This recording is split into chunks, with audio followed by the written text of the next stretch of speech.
Hello, purposeful changemakers. This is Lorna Lee, and I want to welcome you back to Entrepreneurs for a Change, a web show about entrepreneurs who are following their passions, living their purpose, and turning business into an unstoppable force for good. When I did this interview for episode 47, neither Jeff nor I realized it would be his last interview.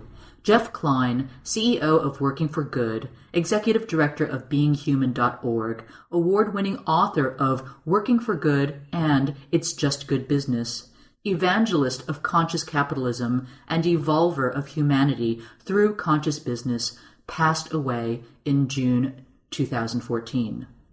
Jeff was a true visionary who dedicated every breathing moment to making his life on this earth matter and leaving behind a massive positive impact. How he lived his life was a true inspiration to me and to the thousands of people he touched. Jeff Klein was a man who lived an exuberant life on purpose. He worked with CEOs to develop conscious cultures around their companies that engaged customers and stakeholders towards their shared purpose and values. More than that, he was an example of how to live life in alignment with your true calling. He shares his keys to becoming a conscious leader and building a conscious business in his masterclass, which you can download for free on entrepreneursforachange.com/47. I am truly honored to have been able to spend this hour getting to know Jeff, hearing his ideas, and being able to share his powerful message through this podcast. In tribute to Jeff Klein, we're going to start this episode with highlights of our conversation before diving into the full interview. I invite you to listen to his words, experience his enthusiasm, and join his mission to unleash a movement of conscious capitalists turning business into an unstoppable force for good. I had this, epiphany, call it a voice or calling or whatever that said, your mission, should you accept, is to leverage the power of business for the greater good. And in the process, your work will be your spiritual practice, right? And you could say that was just the integration and processing of all these thoughts I had, but it came really clear to me. And I was like, okay, reporting for duty, what do I do from here? Now I look and I say, well, here I am, conscious capitalism, being human, working for good. I'm doing exactly what I set out to do. Had no idea what it looked like. I am affirmed the fact that if you head in a general direction and touch back with that purpose, continually use it as your ground, and don't be afraid to fall on your face and get up. As long as you get up, it's the getting up that matters. You end up somewhere. Pursue a life of meaning and purpose and service, and lead with that, and the other stuff comes. So are we advancing our purpose, and are we advancing our business? And typically ask those questions in that order, but you want to be doing both. And if the answer is yes, we're advancing our purpose, and the purpose is a noble one that you really, feeds you and guides you, and you're feeding your business, which is oriented to the purpose, then you're doing the right thing. Until circumstances change and you have to adapt, as with the waves such as life, you learn not to resist the stuff that takes you down, but just go with it and then bounce up, and learn, okay, what did I learn from that one? And then you go back again and you apply what you learned there, and you don't necessarily muscle apply it. You just, your being is now wiser, more intelligent, and adjust that. Oh, that one was different. That experience or that wave, well, that did that, and I just tripped, or I just fell, or I just, flew in a good way. And it's like, oh, I got to do more of that, right? So if you stay with it, you ultimately develop, certain skills and capacities, and then, as you said, then it gets really fun. Now I'm in flow more than not, and flow is a really awesome place to be. So if you're out there, Jeff, surfing the celestial waves and at one with the divine flow, and you can hear this, I thank you for the gift of your message, the honor of sharing your story, and the inspiration to keep the torch of conscious capitalism shining brightly.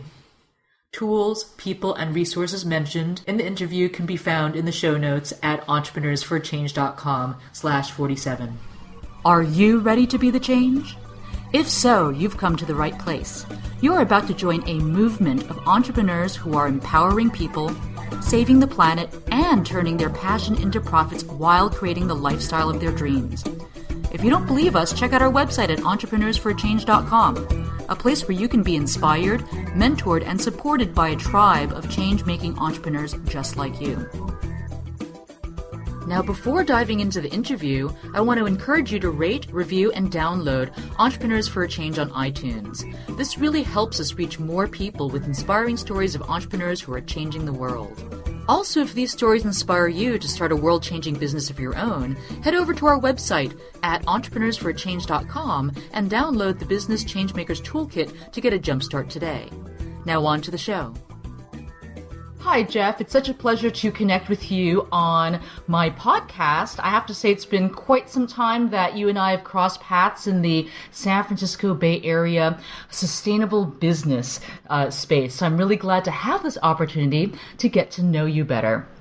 So I'd love to ask you to please introduce yourself to my audience. Tell us who you are and what is your business. Thank you, Lorna. That assumes, of course, that I know who I am. That's a lifelong journey. Do any of us really know who we are? You know, that's a whole other conversation. So my name is Jeff Klein. My business is called Working for Good, and my title is activator, author, producer, and process facilitator, or short for that is CEO. And I do conscious marketing and business development and event production. I serve as director of marketing and business development for Conscious Capitalism Inc, and I produce the 2 annual Conscious Capitalism events. I also serve as executive director and executive producer for a project called Being Human and produce an annual Being Human event. And I do some other consulting, kind of conscious culture and stakeholder engagement marketing consulting. My primary other client is called Pantheon Enterprises, which is a conscious chemistry company. And then I have conversations like this, and I've written a couple books, and generally live in the space of conscious capitalism, conscious business. So tell us more about the Conscious Capitalism Inc. events. When are they usually, and what do they focus on? Well, there are 2 events. Yeah, there are 2 events. The longest running one is an annual CEO Summit, which is the beginning of October. And for the last several years, and for this year, it will be in Austin, Texas. And next year, we're planning to be back there again. At some point, it might move. And it's a gathering. This year, it'll be around 200 CEOs and presidents of companies, principally of companies of $10 million and up of revenues, though we have some smaller.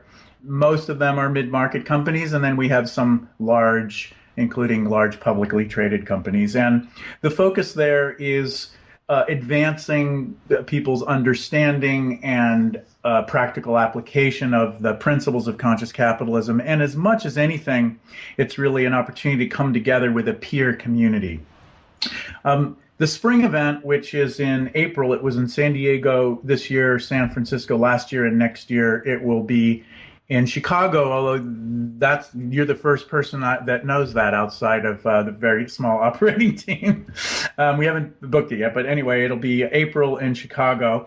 And that one is open more broadly. This year we had over 400 CEOs and their executive teams, executives, not coming with teams, coaches and consultants, and, thought leaders and others. And the event is similar in some respects, though more of a focus on the practical application, fewer speeches, keynotes, and more practicums or workshops.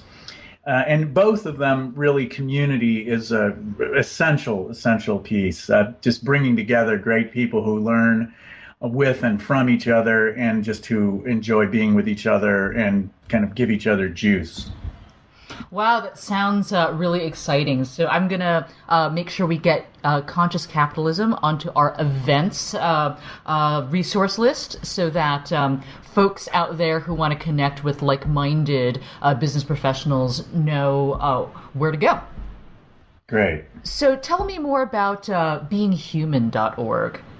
That sounds really exciting, actually. It is. I just came from a 2-hour Being Human meeting with our core team and evolutionary theorist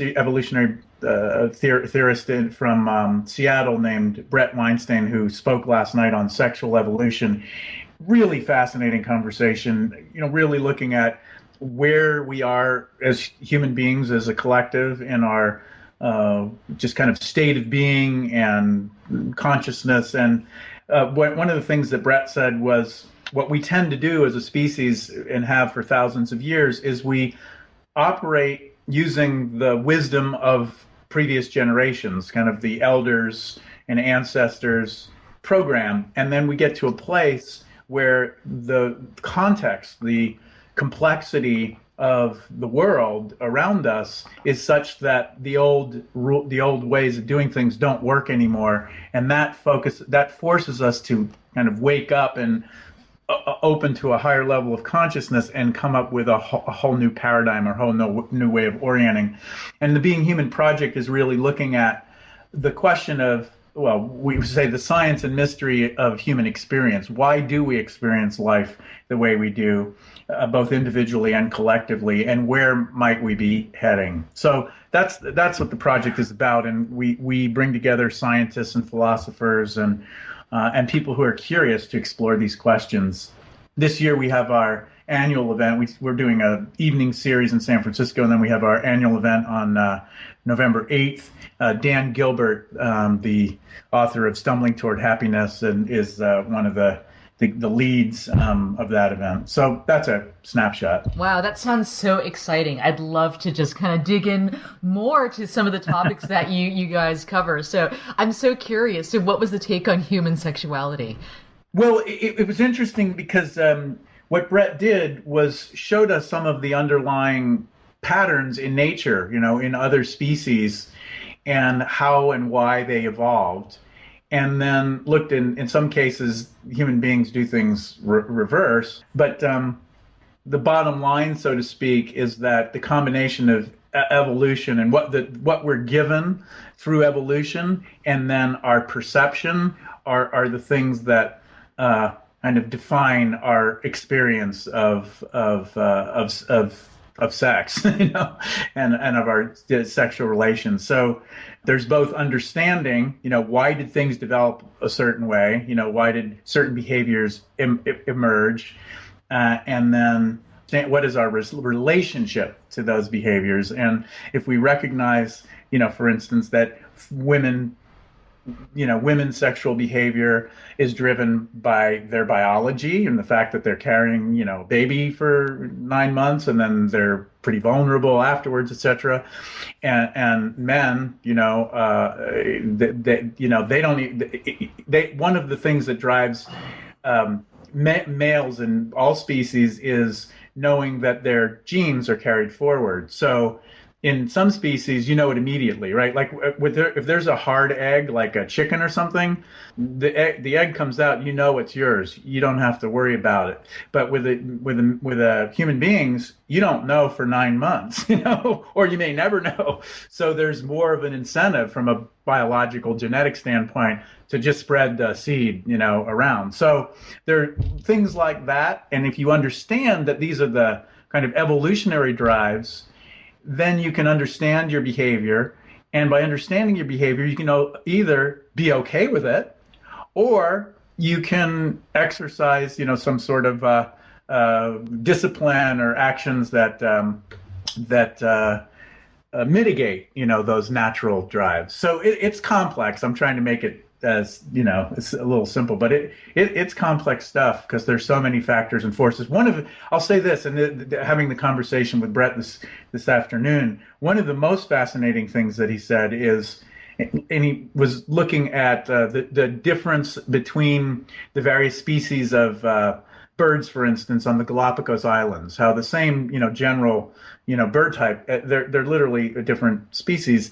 And he said that humans, we consider Homo sapiens to be one species, but actually there is more difference in certain respects. There's more difference between us based on culture and geography, where we grow up and the culture we're in, and how we grow up and as cultures to adapt to the circumstances of where we have, where we grew, where we developed, and then the programming, the cultural programming that happens with each individual. There's more differences, or as many differences as there are similarities, and that really human beings are more. We should look at if we looked at us the way we look at the birds.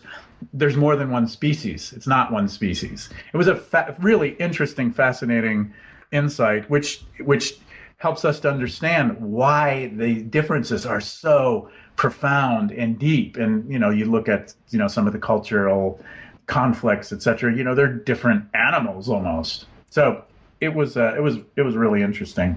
Yeah, it is quite fascinating because there's so many, yeah, exactly, like our different cultures almost make us like different species. And it's interesting that you kind of brought up the whole like knowledge of parentage question, because that reminds me of a matriarchal society in China where all the property is passed through the women, and the women are the heads of the household. And so when a man marries a woman, he joins the matriarch's like family.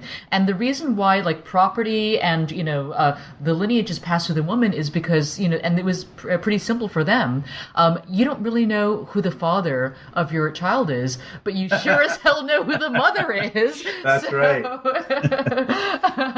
Great. So great. I want to ask you about your consulting work and the clients that you work with. Specifically, what kinds of clients do you work with and who do you help? Well, first of all, I really focus on long-term relationships. So I've been involved with Conscious Capitalism since the beginning, since before it was Conscious Capitalism. It emerged out of a nonprofit called Flow, which John Mackey, co-CEO of Whole Foods Market, co-founder, and a guy named Michael Strong started. And then I met him, and they asked me if I would run it and build it. And out of Flow, Conscious Capitalism emerged as a project, and then eventually it had so much energy and was taking so much of our attention that we spun off our other programs and changed the name of the organization. So I've been involved with Conscious Capitalism since 2005. And in one way or another, I was executive director, and I'm a director now, and I'm a consultant and produce the events. With the Being Human project, I worked with Peter Baumann, the founder of that, in 1984, built a record company called Private Music together with him,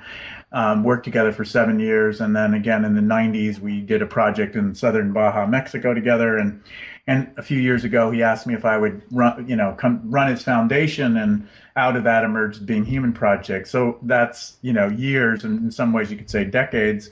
And now with Pantheon, I've been working with them for 8 years. I worked with One Coconut Water, doing marketing business development for 3 years. So I tend to do longer relationships. I'm not interested in kind of jumping in and doing little projects. I did a 2-day executive retreat for Driscoll's, the berry company, last year on stakeholder engagement, and I did something for a Genentech executive group last year. But every once in a while, I'll do something. But I have, these are pretty substantial projects, and I do, I work with other people, but I dig in, I dive in and dig in, and I, own it. I own, my relationship with them. So I'm not really looking for clients.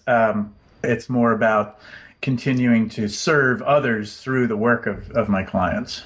And so when you serve them, you are a major part of what you do is helping them create events, or helping them through your extensive network, connecting them with additional partners or business opportunities? It's both of those things, but it's more than that. I mean, I remember what's coming to mind is I have friends who I consulted with for several years. I helped them activate an online music service that's still going 10 years later and sell a record company they had. And Layla once said, or Stephen, her husband said, working with Jeff is like having a president for hire, showing up.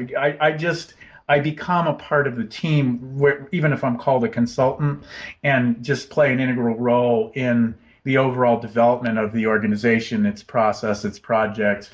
So I show up as a team member, and in some respects as a leader and a facilitator. I mentioned that, process facilitator. So I'll do a lot of facilitation of meetings and calls and meeting design, for clients, and process design. With Conscious Capitalism, Doug Rao, who's our CEO, we're thought partners, and if he's got something he's working through, he'll call me up and we'll talk about it. And likewise with Laura Roberts, the CEO of Pantheon, who I'm talking to when we're done here, whenever she has an issue that's up for her that she needs to address, she said, "Hey Jeff, I think I could use some help with board development, or we've got this project that my team's working on, but it doesn't feel like it's really moving. Could you step in and see if you might be able to help out?" And that one was developing a proposal for a R&D project for a client. And so I really do whatever is called for to move things along. Facilitation means to make easy, to facilitate, to foster movement. And I'm fortunate in that I've done lots of entrepreneurial activity. I was built a music company. I managed a recording artist. I helped start a fitness program called Spinning. I ran a organic seed company, now a food company called Seeds of Change. So I've done lots of different things, entrepreneurial in marketing, business development, sales, operations, general management. So I can bring all of those skills to bear. And I'm a generalist, and wherever I can see that I can add value, I'll offer, my hand. And I tend to attract clients and, keep them for a very long time because I create value in lots of different ways. Well, I have to say that first of all, you sound really versatile. And secondly, it sounds like you found a really great space to play in, which which sounds like a hell of a lot of fun, coming in and just, becoming a team member and a leader and working on a variety of different projects to help the organizations grow and thrive. It all sounds like really great stuff. So I'm curious to know, because you seem like a bit of a classic serial entrepreneur. What inspired you to do this to begin with? Was there some kind of aha moment? Well, it's funny. As you were reflecting on what you're hearing, I flashed to a moment. I think it was during my senior year of college, and I was having dinner with my father, who built a business, a small business, and ran it for 40 years and then sold it and, retired. And that was, pretty straightforward in some respects. And he was an entrepreneur, but, one thing. And he asked, "So what the heck are you going to do?" Because I was all over the place. And I said, "Well, Dad, I don't know, but I know I'm going to do lots of different things. I'm not interested in doing one thing. I'm going to be involved in lots of different things." He's going, "Okay, good luck with that one." And, here I am some 40 years later, that's exactly what I'm doing. And then another, really the aha thing is I had this sense, I always had a sense that my job was to kind of make things better somehow, make a difference. And I had no idea what that meant. And I got at one point that business was the most powerful form of human organization. It's where all the power lied in the planet. So I recognized that I needed to have some, I needed to be involved in business. And then two, I recognized that marketing was the channel through which most people receive most of their information. And if I was going to, be effective in social transformation and, making things better, whatever you want to call it, that I needed to understand the art more than I was interested more in the art than the science, but the art of marketing. So I really set out to develop my understanding and expertise in that. And I've had a fair degree of success in that domain. And at one point, again, that around that same time, middle end of college, I had this, epiphany, call it a voice or calling or whatever, that said, your mission, should you accept, is to leverage the power of business for the greater good. And in the process, your work will be your spiritual practice, right? And you could say that was just the integration and processing of all these thoughts I had, but it came really clear to me. And I was like, okay, reporting for duty, what do I do from here? And so I spent, years, if not decades, with a machete trying to figure out what that meant, and was not really inclined to be a foot soldier and work my way up a corporate ladder, and didn't really want to build some big infrastructure. So here I am doing what I've been doing really for the last 35 years, which is helping to build things, helping to fix things, getting things moving that are stuck, elevating the consciousness and the embodied consciousness, the way that people practice, and learning, along the way.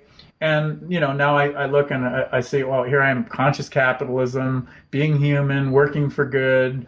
I'm doing exactly what I, set out to do. Had no idea what it looked like, what it would look like. But I am affirmed the fact that if you head in a general direction and touch back with that purpose, continually use it as your ground, and don't be afraid to fall on your face and get up. As long as you get up, it's the getting up that matters. You end up somewhere. Yeah, absolutely. My God. So, and I know that, with entrepreneurs being a rather risk-taking segment of the human population, falling down a lot can happen. So I'm curious, because entrepreneurship is really not an easy path for everyone. It can involve a lot of falling down, and that can be kind of like ego crushing and difficult. And especially, if you're talking about like entrepreneurs who might actually be faced with some serious financial implications to failure. So, but I'm curious to know like the flip side of what drives you to walk the path of entrepreneurship, and specifically if there's any personal story that you'd like to share that really expresses why you do this and why you find this journey meaningful to you. Well, the short answer is really simple. I have no choice. and I'm gonna quote a deceased French philosopher, composer, astrologer named Dane Rudger, who said, "The truly free man has no choice. He simply does what is called to be done." So it is, in a certain respect, it's the only answer I can give. I don't have a choice. It's just who I am, and it's just how I am. We think we have a choice, but really, we don't know what's going on under the hood. Back to the being human piece. And the other thing that I would say is, whatever in my biological or genetic composition, cultural, family, etc., I just have this kind of perseverance and persistence, and you might want to say thick-headedness, that and probably those have a heavier weight on me, or they inform me more than ego, meaning, the fear of being ridiculed, or mind you, I went through a very long time of, many people thinking I was out of my mind. Like, what are you doing? And what are you doing again? And now what are you doing? Right. And, it wasn't easy in your heart, your gut, and your question, you doubt yourself sometimes. And you feel like crap because you get all this ridicule or doubt from other people. But at the end of the day, I just had to follow this sense of knowing, call it this sense of purpose, and a bullheaded persistence that said, you know what, I don't have a choice. And I guess I'm pretty fortunate. I'm 56, and 4 years ago I started surfing, and I spent the better part of a year and a half, 2 years catching very few waves, but going out a lot and paddling a lot. And I am now I'm now surfing every day, sometimes twice a day. And I won't say I won't judge my qual, but I can surf, right? And I can catch pretty good sized waves. I can catch difficult waves, partly because I surf at a really hard surf break. But it's that same, if it doesn't kill you, it makes you stronger. It really is true. I know it's kind of cliche, but it really is true. And as with the waves, such as life, if you learn not to resist the stuff that takes you down, but just go with it and then bounce up and learn, okay, what did I learn from that one? And then you go back again and you apply what you learned there, and you don't necessarily, muscle apply. Your being is now wiser, more intelligent, and adjust that. Oh, that one was different. That experience or that wave, well, that did that, and I just tripped, or I just fell, or I just, flew in a good way. And it's like, oh, I got to do more of that, right? So I think if you stay with it, you ultimately develop, certain skills and capacities. And then, as you said, then it gets really fun. I can't say that I've had fun all the last 35 years. I have been deeply connected to and engaged in my work, because if I'm not, I quit. I will not do anything that I am not passionate about and that doesn't feel aligned. Sorry guys, I got to go. But it doesn't mean it was always fun and joyful. Now I'm in flow. I got to think, more than not. And flow is a really awesome place to be. That was maybe a little long-winded answer, and it maybe didn't exactly address your question of a specific instance, but you want to ask, is that all right? Oh, yeah. But you gave us so much other wisdom instead, so totally all right. Totally all right. Okay, but I'm curious to know, because you wrote a book about this topic. How, and so, like, you clearly have a very purpose-driven and passionate entrepreneurial life, and that kind of debunks a lot of the quote-unquote messages that we get in society that you can't possibly make a difference while you're making a living. You either have to get that soul-sucking job and then earn some money, and then like if you want to do good, then you volunteer on the weekends, and and of course the whole goal is like to make a lot of money first, so then eventually you can give it away to charities. So I'm curious to know, like, how is it possible to do both in an integrated, abundance generating way, where what you do for work is what's making a difference? Well, first of all, I've got to say there is no one way, right? I do not presume, pretend, or care to have a formula, because I don't believe in formulas, at least not for this kind of thing. I mean, I guess formulas for making, chemicals or products or something, but not for how to direct a life. So that is a caveat. And the other thing I'll say is I know and I've observed dozens, if not hundreds, of human beings who have done exactly what you just referred to, and which I would presume I have, which is pursue a life of meaning and purpose and service, and lead with that, and the other stuff comes, right? And not that you don't pay attention to, how much time am I putting in, and, can I afford to pay my bills and all that. You pay attention to it, but it's not what you lead with. And it's real simple. It just works. And maybe, again, I won't presume or pretend to say that it absolutely can work for everyone, because not everyone has the same tolerance to risk, or maybe the same capacity for being comfortable, broke,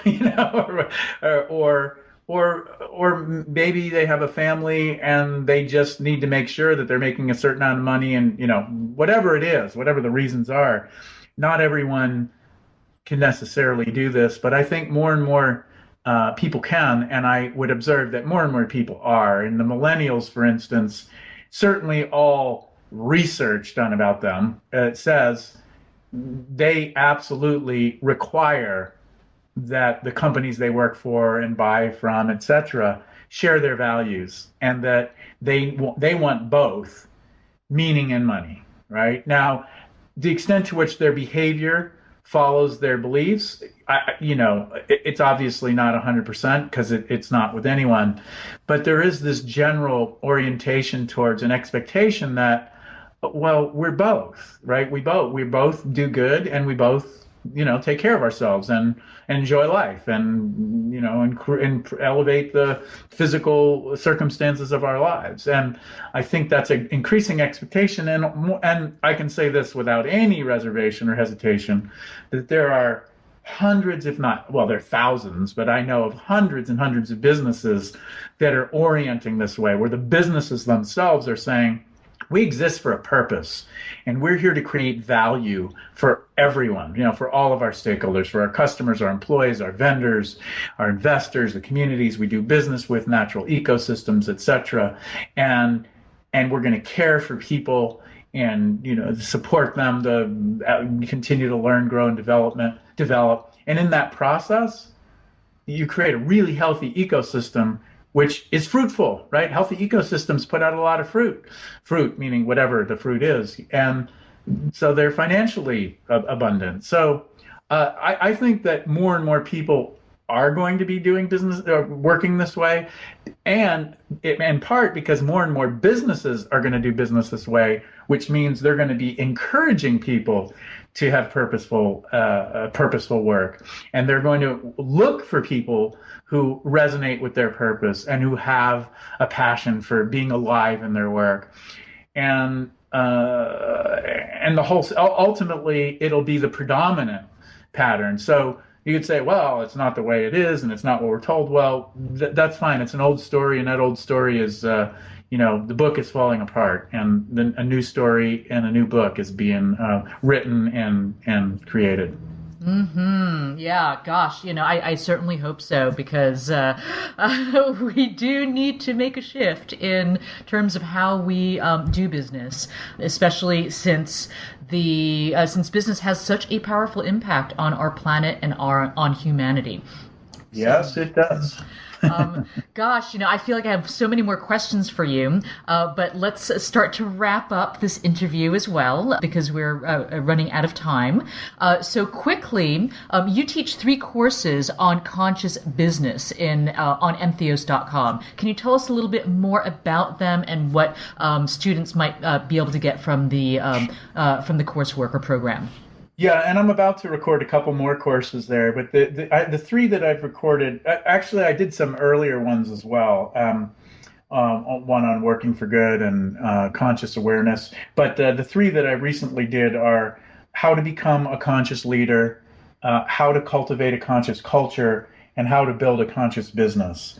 And the way their format works is you have 10 principal ideas for each one, and then you unpack them during the conversation. So if you go and check out those courses, you'll get some more of my insights and perhaps a little bit more of a structured way than this conversation. And they're all structured and related to each other in some way, because it's all an integrated process, right? Leadership with culture and overall approach to creating a conscious business. Mm-hmm. Okay. Yeah, definitely. Gosh. So in your work of, in your experience or in your career of being in the conscious business space, what have you observed is the most effective way to change the world? Well, first of all, again, this is coming from my being human perspective, which I guess looks at the context in which we're having this conversation. In one of the contextual frames is 3.8 billion years of evolution. So, and the book, my favorite book of all times, is the Tao Te Ching. And there's a passage in there which essentially says, depends on your translation, so you want to change the world? Well, the world doesn't want to be changed. It's perfect the way it is. The presumption to change the world is not something that I necessarily carry anymore. I certainly did for a long time.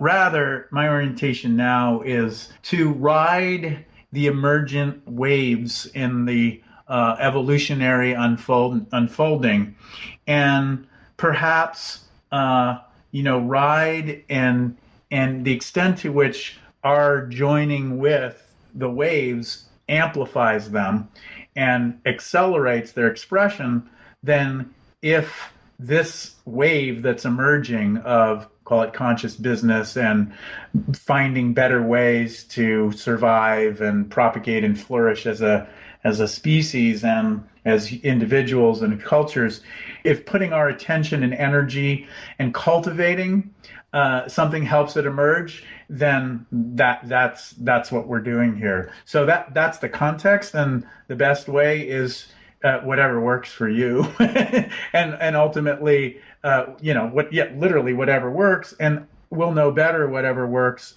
in the longer term. So I've become very, while I'm passionate and intense and focused and productive, I'm not so attached to a specific, it's this way or no way, but here's some patterns that are emerging that give us a sense of how you do this. But ultimately, it's you got to put the feet on the street, so to speak. You got to do the work and see how it actually works in your context. Both internal context, yourself, your team, your business, your industry, and the marketplace, and all of that, and see, okay, is this working, and is it working to flourish as an organization, and is it fulfilling the purpose, which, again, if you're orienting this way, then your purpose is going to have a life-enhancing dimension to it, right? So if you're checking in, are we advancing our purpose, right? And at the same time, recognizing that the organization needs certain things to sustain itself and to flourish. So are we advancing our purpose, and are we advancing our business? And typically ask those questions in that order, but you want to be doing both.